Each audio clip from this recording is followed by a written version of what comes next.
के साथ आप लोग को जो कल का जो मैं टॉपिक बताया था, है ना, उस टॉपिक को हम शुरू करते हैं।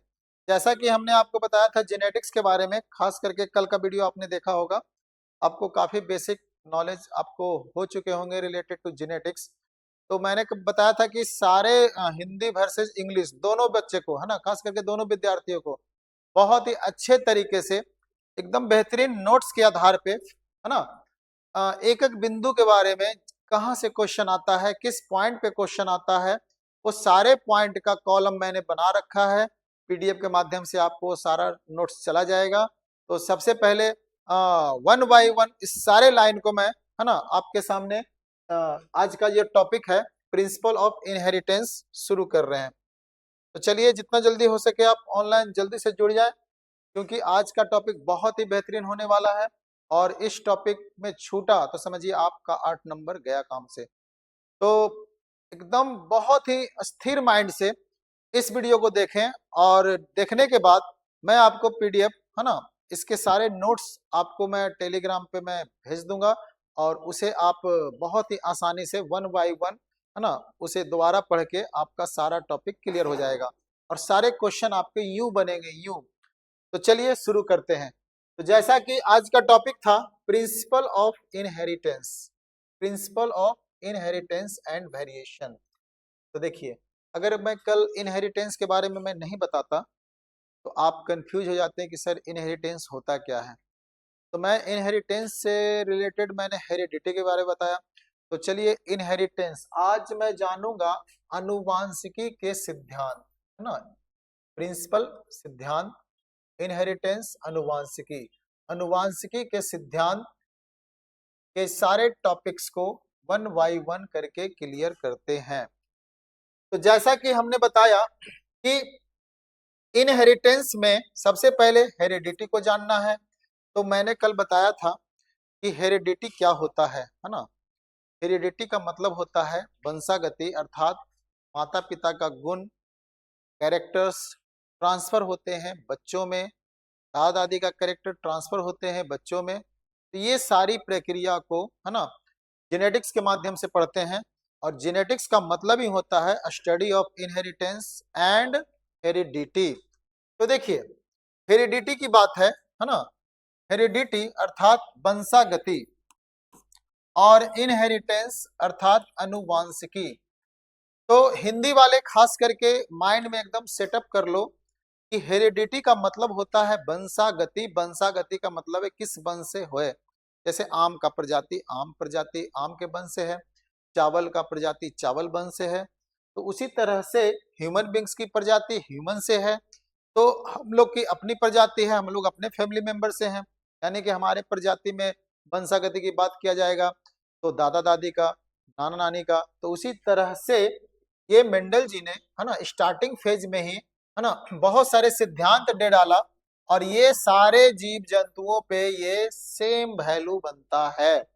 तो चलिए, हेरिडिटी का मतलब हो गया जीवों की प्राकृतिक, जिसमें अपने ही जनकों के द्वारा गुण और लक्षण प्राप्त करते हैं, उसे वंशागति कहते हैं, जो कल मैंने आपको बताया था। ओके, देन आफ्टर, है ना, इनहेरिटेंस में हमने बताया कि अनुवांशिकी का सिद्धांत क्या होता है। तो हेरिडिटी की मैं बात करूं चाहे मैं वंशागति की बात करूं, तो हेरिडिटी इंग्लिश में हो गया और वंशागति हिंदी में। तो दोनों का जो भी कैरेक्टर्स है, ये सारे कैरेक्टर्स के बारे में हिंदी और इंग्लिश में आपके सामने बहुत ही अच्छे तरीके से नोट्स बना के मैंने प्रोवाइड किया है, जो आपको आगे बहुत ही अच्छे से काम देने वाला है। तो इसमें जितने भी पॉइंट्स है, points number 1, points number 2, points number 3, 4, 5, 6, यानी कि आपके, है ना, ऑब्जेक्टिव्स, एमसीक्यू, है ना, एक एक क्वेश्चन आपको पकड़ने में आ जाएगा। क्योंकि होता क्या है ना कि लिखने का तरीका थोड़ा सा चेंज कर देता है, तो आदमी कंफ्यूज कर जाता है कि पूछ क्या रहा है। तो चलिए इन सारे पॉइंट्स को वन बाय वन करके क्लियर करते हैं। तो सबसे पहले तो हेरिडिटी क्लियर हो गया। हेरिडिटी का मतलब ही होता है वंशागति, यानी वंश के द्वारा आने जाने वाले सारे कैरेक्टर्स। तो वंशागति क्या है ना, the process through which organism acquired the character and traits from the parents are called heredity. तो बहुत ही आसान है, बहुत ही आसान है। Genetics the study of inheritance and heredity, यानी कि ये दोनों को पढ़ेंगे वो जेनेटिक्स कहलाता है, अर्थात अनुवांशिकता कहलाता है। और इस अनुवांशिकता में दो ही चीज तो पढ़ना है, एक अनुवांशिकी और एक वंशागति। तो चलिए, आपका दिमाग का जितना भी मतलब जितने भी मतलब आपकी जो सोच है, सब सोच को है ना एकदम उजागर करने का काम मैं कर रहा हूं। और हमेशा बस दो ही पॉइंट को याद रखिए, अनुवांशिकी और वंशागति, अनुवांशिकी और वंशागति अर्थात हेरिडिटी एंड इनहेरिटेंस। और ये पढ़ किस में रहे हैं, तो जेनेटिक्स में। किस में पढ़ रहे हैं, जेनेटिक्स में। तो चलिए, अब आपको मैंने कल भी बताया था कि इसे बताने वाले कौन थे, तो ग्रेगर जॉन मेंडल। कौन थे, ग्रेगर जॉन मेंडल। अब देखिए, ग्रेगर जॉन मेंडल जो थे फादर ऑफ जेनेटिक्स कहलाए, तो मैंने इसका एक अलग पॉइंट्स बना दिया। ठीक है, तो पहला पॉइंट तो हेरिडिटी पूछता ही पूछता है, और दूसरा पॉइंट कि ग्रेगर जॉन मेंडल कौन थे, तो फादर ऑफ जेनेटिक्स, यानी कि ये दोनों सिद्धांत को देने वाले पिता थे। अब ग्रेगर जॉन मेंडल के बारे में मैंने कल बहुत ही लंबी चौड़ी उनकी कहानी कही, लेकिन एग्जामिनेशन में है ना कुछ भी पूछ सकता है। अब उसने बोला कि जो प्रिंसिपल सिद्धांत दिए कब दिए, तो ये 1865 आपको याद रखना है। ठीक है, क्योंकि उनका जन्म 1822 1822 ईस्वी में हुआ, और ये स्टडी करने के क्रम में 1665 में ये सारे क्वालिटी को, सारे सिद्धांत को उन्होंने एक डायरी में नोट्स बनाकर देने का काम किया। तो मे भी हो सके आपका सिद्धांत पूछ दे कि कब वो देने का काम किया है ना। ग्रेगर जॉन मेंडल, ठीक है, अनुवांशिकी के जन्मदाता कहा गया है। और इन्होंने कौन से पी प्लांट, कल हमने बताया था पी प्लांट, पी प्लांट में है ना उन्होंने, और इस पी प्लांट का बायोलॉजिकल नेम है ना पीसियम स्टीवम है ना, ये आपको याद रखना है। ठीक है, ये आपको याद रखना है।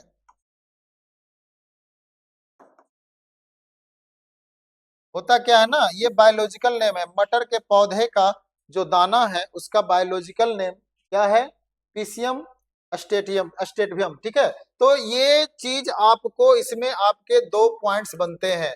तो पहला क्वेश्चन तो इस जगह से पूछा जाएगा, दूसरा क्वेश्चन इस जगह से, और तीसरा इस पॉइंट से। तो आपका ये तीन बिंदु पहले से क्लियर है, मैं कल ऑलरेडी मैं बता चुका था। अब आइए, अब मेंडल जी के जाने के बाद है ना कौन ऐसे वैज्ञानिक आए जो मेंडल जी के नियम को उजागर किया गया। तो ये कहानी 1900 ईस्वी में हुआ, जिसमें बहुत सारे साइंटिस्ट आए। ठीक है, ह्यूगो ड्यूब्रिज है ना, एक जर्मनी का, एक ऑस्ट्रिया का, और एक हॉलैंड का, तीन देश का वैज्ञानिक आकर 1900 ईस्वी में है ना, जब उन्होंने अपने प्रयोग का रीबैक किया, तो पता चला कि हमारा प्रयोग से पहले कोई और प्रयोग करके है ना अपनी डायरी को यहाँ पे रख चुका है।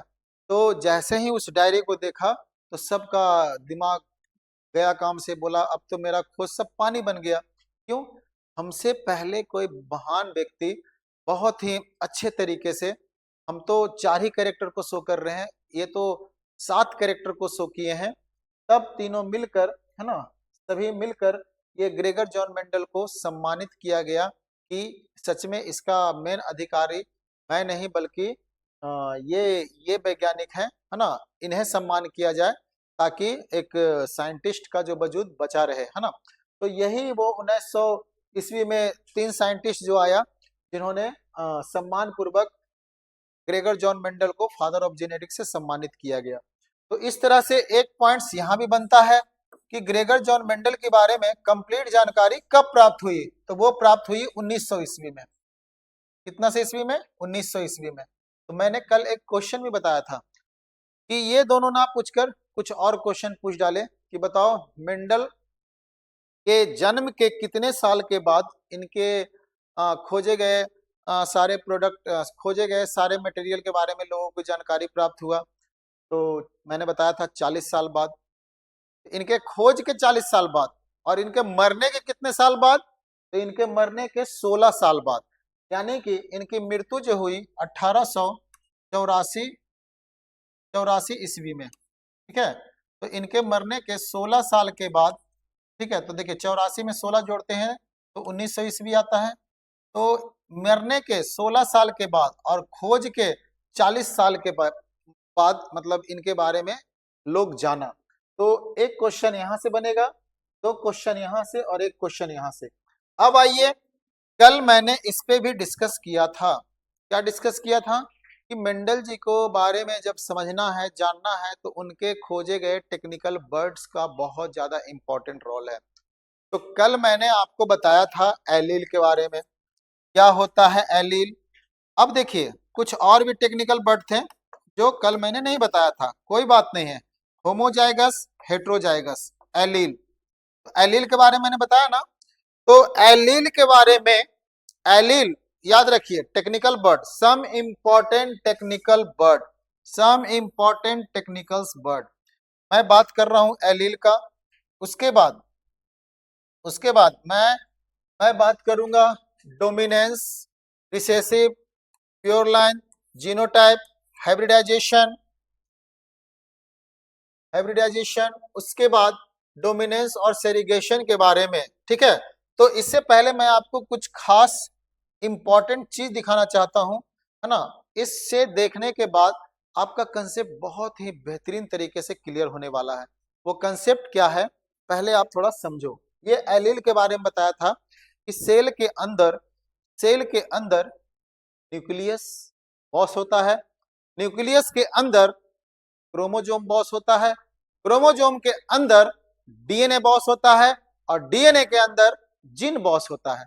अब उस बॉस की एक एक नजर मैं दिखाने वाला हूं। तो देखें अब थोड़ा सा, है ना।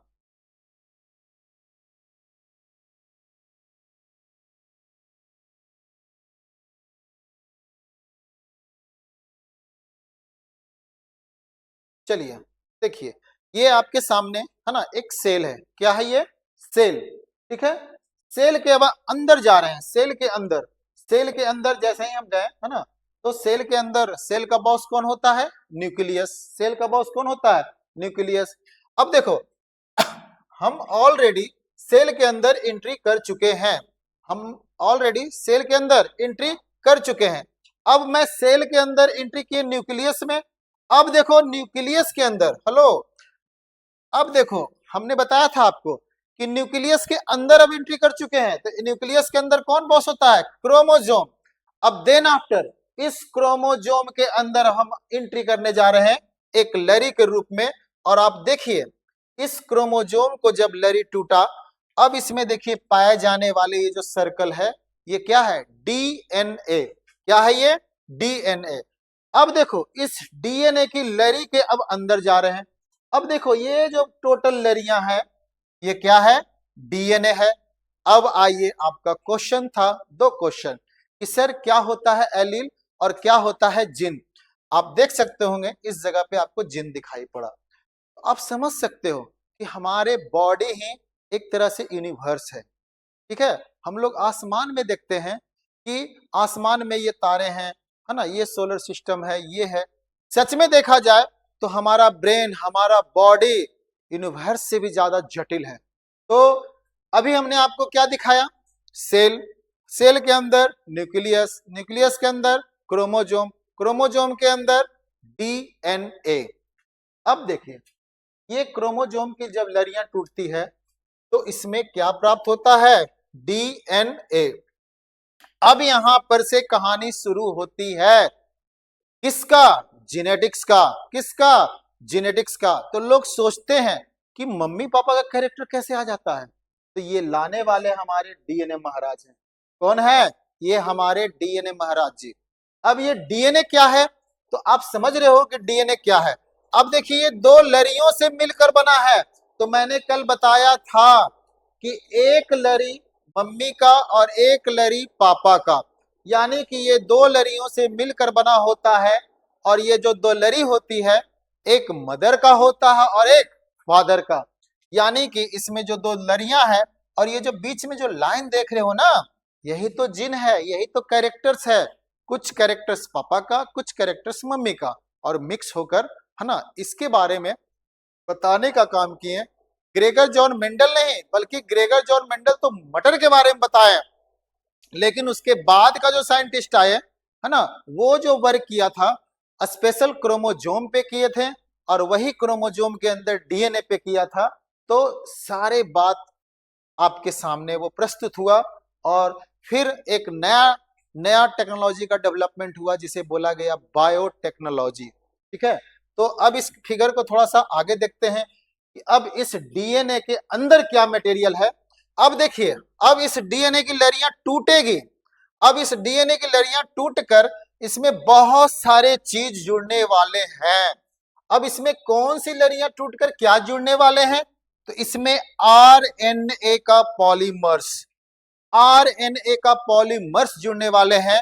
तो आप कहोगे सर ये आरएनए पॉलीमर्स क्या है? एकदम सिंपल सा बात है बात।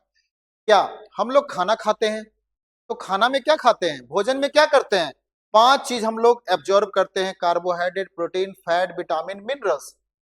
और वो जो जाता है हम लोग बॉडी के अंदर, डाइजेशन होती है, डाइजेशन में एब्जॉर्प्शन होती है, और वो ब्लड में डिजोल्व होता है। ब्लड में डिजोल्व होने के बाद वो मटेरियल कहाँ जाती है, तो हमारे सेल्स में, सेल्स में गया, तब तो यहाँ पर मटेरियल्स आया।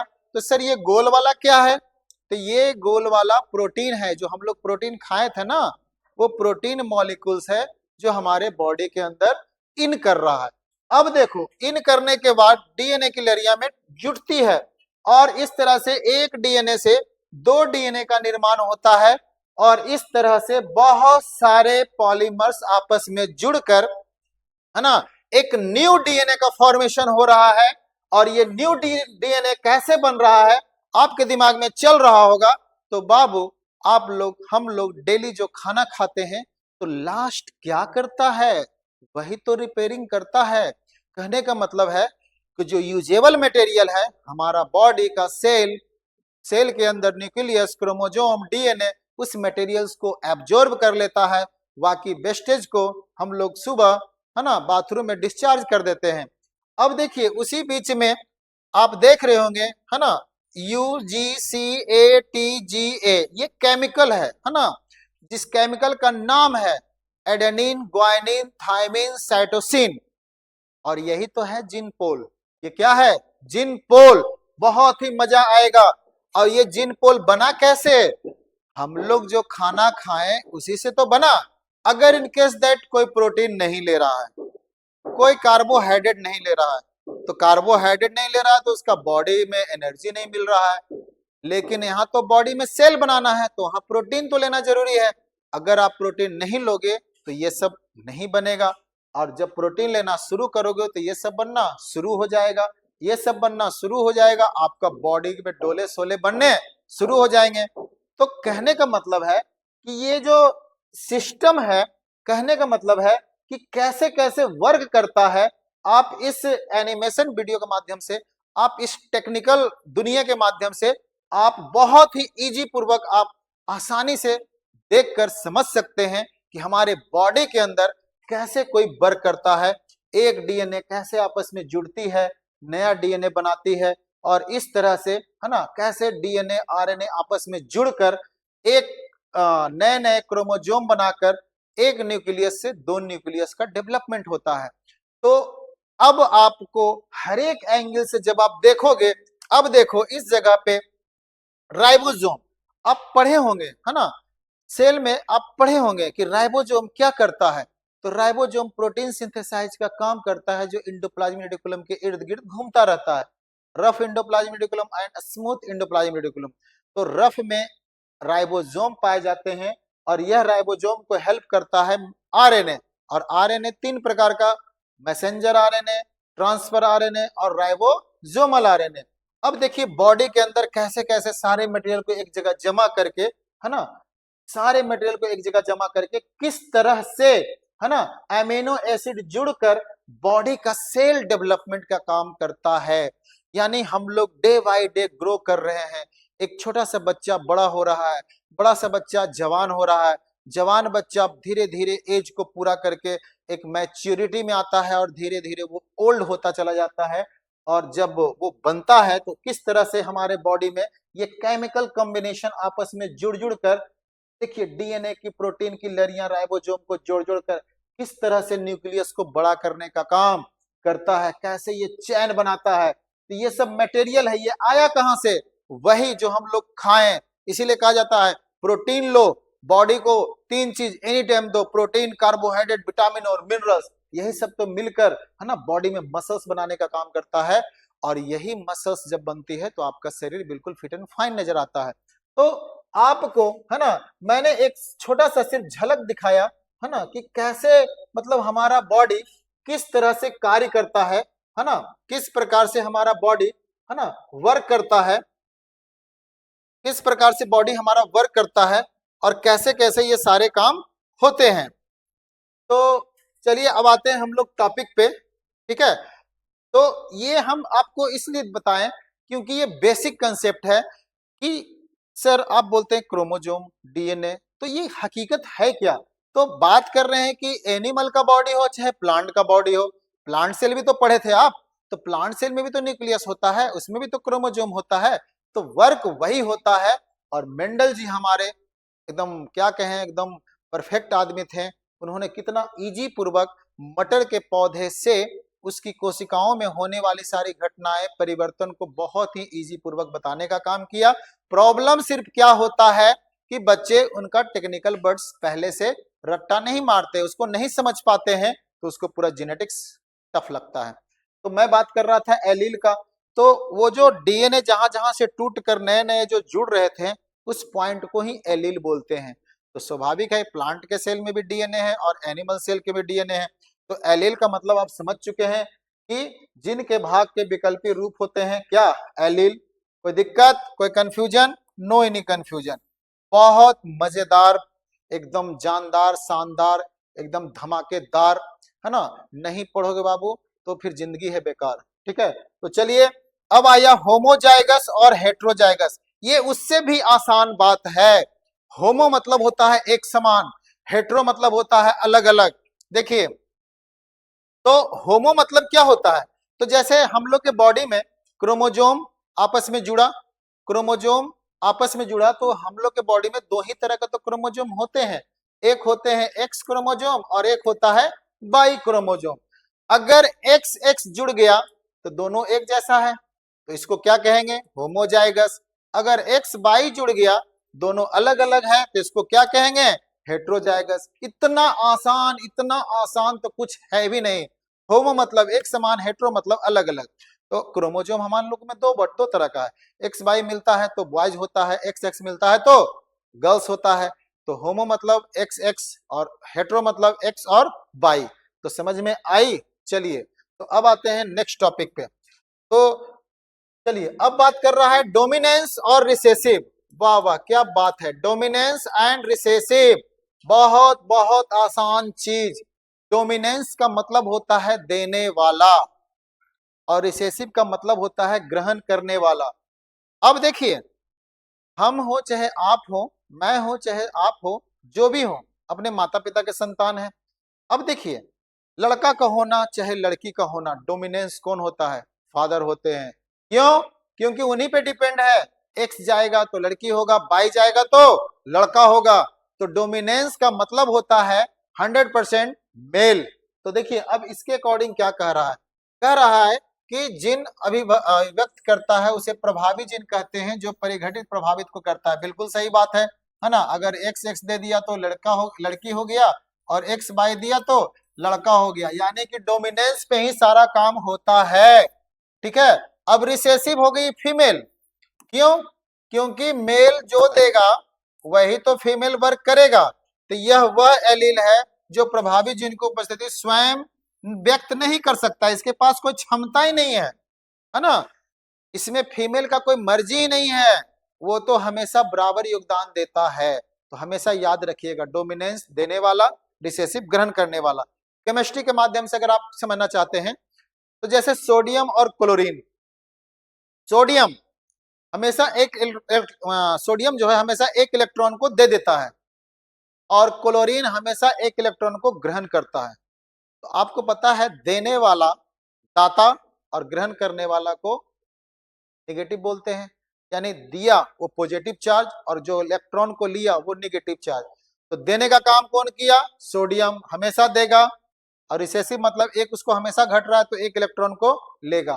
तो देने वाला डोमिनेंस और ग्रहण करने वाला रिसेसिव, कोई दिक्कत नहीं। तो चलिए अब आइए, है ना, अब आइए प्योर लाइंस और जीनोटाइप और फिनोटाइप।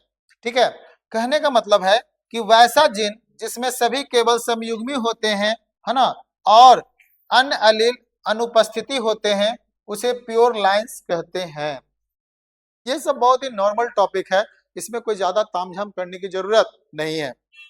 हाँ, कल मैंने बताया था कि जीनोटाइप क्या होता है और फिनोटाइप क्या होता है। ठीक है, तो यहाँ पर जीनोटाइप के बाद हाइब्रिडाइजेशन बोल दिया है, जीनोटाइप के बाद एक फिनोटाइप भी आता है। तो चलिए समझ जाइए। जीनोटाइप, जीनोटाइप यानी जिन की बात चल रहा है, जिन बॉडी के अंदर है, यानी इनविजिबल, डीएनए से भी छोटा है। अब जीनोटाइप कैसे पता चलेगा? तो चलिए हम अपना जीनोटाइप, आप अपना जीनोटाइप एक बार देख ले। देखिए जीनोटाइप पता नहीं चल पाता है, वो छिपा हुआ होता है। तो छिपा हुआ क्या रहता है? तो कुछ कैरेक्टर्स छिपे हुए होते हैं जो किसी को नहीं पता चलता है। जैसे एग्जाम्पल बताया जाए सर, तो जैसे कोई व्यक्ति है ना, लंबा है, सुंदर है, गोरगार फेस है, भरमाता केस है ना, तो उसका आप जीनोटाइप पकड़ नहीं सकते हैं। तो सर ये जो गोरगार फेस, भरमाथा केस, लंबा है, चौड़ा है, ये क्या है? तो ये है फिनोटाइप। जो आंखों से देखकर आप बता सकते हो वो फिनोटाइप होता है, और जिसे देखकर आप नहीं बता सकते हो वो जीनोटाइप होता है। जीनोटाइप मतलब उसके जेनेटिक्स में जो जो कैरेक्टर्स ट्रांसफर हुआ है वो कैसे आप बताओगे? हाँ, उसको भी जानने का तरीका है, एक सिंपल सा एक कहानी कहते हैं। ठीक है, देखिए शादी के टाइम में क्या होता है ना कि बड़े लोग भी जाते हैं और उम्र दराज लोग भी जाते हैं। हम लोग किसी को भी तुरंत पसंद कर लेते हैं उसका फिनोटाइप देखकर, कि लड़की लंबी है, गोरी है, सुंदर है ना, बाल लंबा लंबा है, नाक नक्शा, आंख बिल्कुल सुंदर है, एकदम बहुत अच्छा है, एक बार में पसंद पड़ गया। तो इसको बोलते हैं फिनोटाइप। यानी आपने उसका रंग, कद काठी, बाल, हेयर स्टाइल, ये वो देखें आप, दम लगा नहीं लड़की जैसा चाहिए वैसा बिल्कुल परफेक्ट है। तो ये जो देखकर आप डिसीजन लिए, ये हो गया फिनोटाइप। कौन सा टाइप? फिनोटाइप, जिसमें आपने क्या क्या देखा? कलर देखा, हाइट देखा, बॉडी फिटनेस देखा, बालों का कलर देखा, बालों की लंबाई देखा, करली हेयर, स्ट्रेट हेयर देखा, नाक नक्शा देखा, आंख का कलर देखा। ये दिखने वाला चीज जितने भी आपने देखा, ये होता है क्या? ये होता है फिनोटाइप। अब बात कर रहे हैं जीनोटाइप का, तो उसमें क्या होते हैं ना, जो एजेड वाले लोग होते हैं ना, चुपचाप सिर्फ बातों को सुनते हैं और देखते हैं। उसके बाद जब हम लोग का कैटेगरी खत्म हो जाता है तब वो लोग लॉन्च पैड पे आते हैं और बोलते हैं कि बेटी आपका नाम क्या हुआ? तो हम लोग को उस समय लगता था कि बाबा छेड़ रहे हैं, है ना, नाम आपको नहीं पता है कि फलाने की बेटी है। तो हम उस समय कुछ नहीं बोले, है ना, लगता था कि क्यों नाम पूछ रहे हैं, एड्रेस कहाँ है, दादाजी का क्या नाम है, कितने भाई बहन हो, ये सब हमको लगता था ना कि टाइम पास कर रहे हैं। लेकिन बाद में पता चला कि मेन तो देखने का काम यही कर रहे हैं। क्यों? हम लोग फिनोटाइप देखें, अब दादाजी जीनोटाइप चेक कर रहे हैं। तो क्या चेक कर रहे हैं?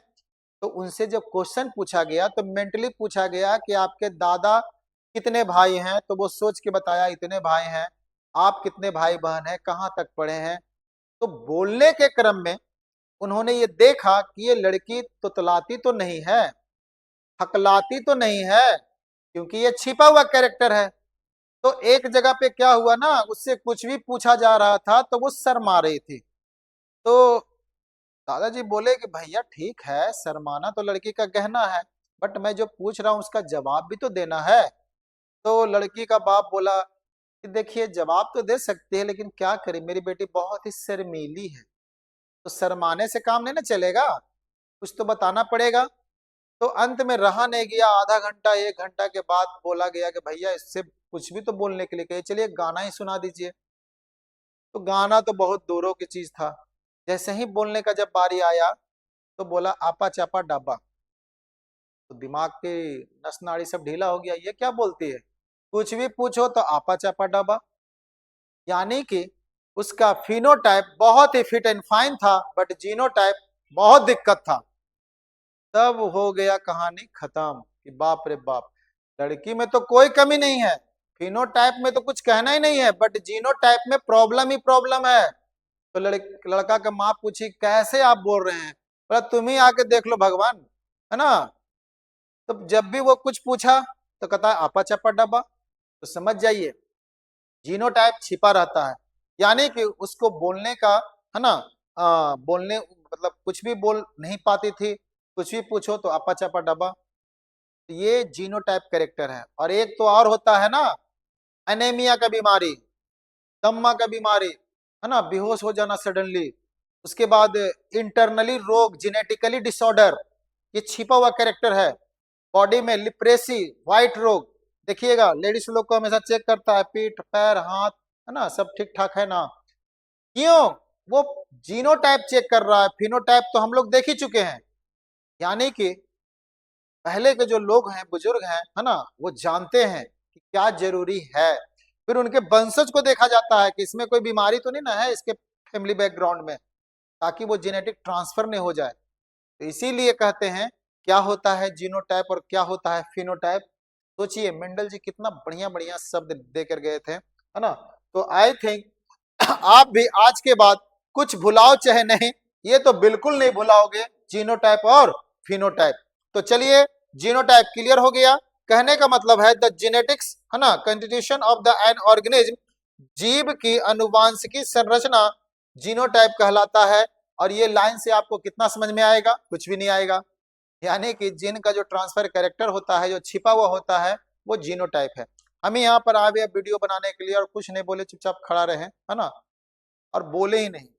तो कहोगे ना कि कुछ तो बोलिए, और बोलने की जब बारी आए तो ऐसे करे तो अरे तो सर हकलाते हैं। यानी कि यहाँ पे जीनोटाइप समझ में आ गया कि सर तो बोलते हैं लेकिन बीच में का थोड़ा जोड़ लगाते हैं, है ना, फिर बोलना शुरू करते हैं। तो हकलापन आना, पागलपंथी, ये सब क्या है? जेनेटिकली कैरेक्टर है जो जीनोटाइप कहलाता है। तो चलिए आपका आज ये दो टॉपिक बहुत ही अच्छे से क्लियर हो गया। अब आइए, है ना, अब क्या है ना कि मेंडल जी ने, है ना, बहुत सारे नियम को दिया था, और इस नियम के तहत ही बहुत सारे कार्य को उन्होंने पूरा किया।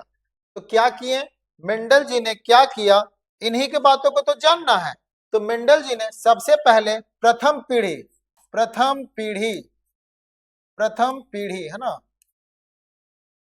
प्रथम पीढ़ी में उन्होंने क्या किया?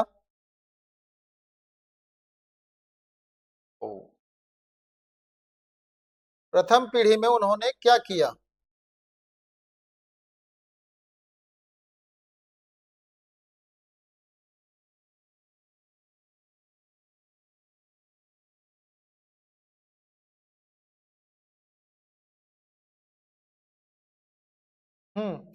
चलिए कोई बात नहीं। प्रथम पीढ़ी में उन्होंने क्या किया, है ना, एक लंबा पौधा को लिया और एक बौने पौधे को लिया। ठीक है, लंबे पौधे को कैपिटल टी से सूचित किया और बौने पौधे को small T, T for tall. तो कैपिटल टी लंबा, स्मॉल टी बौना। अब ये दोनों को जब क्रॉस किए उन्होंने, तो मीडियम प्लांट का डेवलपमेंट हुआ, यानी बीच वाला, ना लंबा हुआ ना नाटा हुआ। इसको उन्होंने F1 पीढ़ी कहा। क्या कहा? F1 पीढ़ी, प्रथम पीढ़ी को उन्होंने F1 से इंडिकेट किया।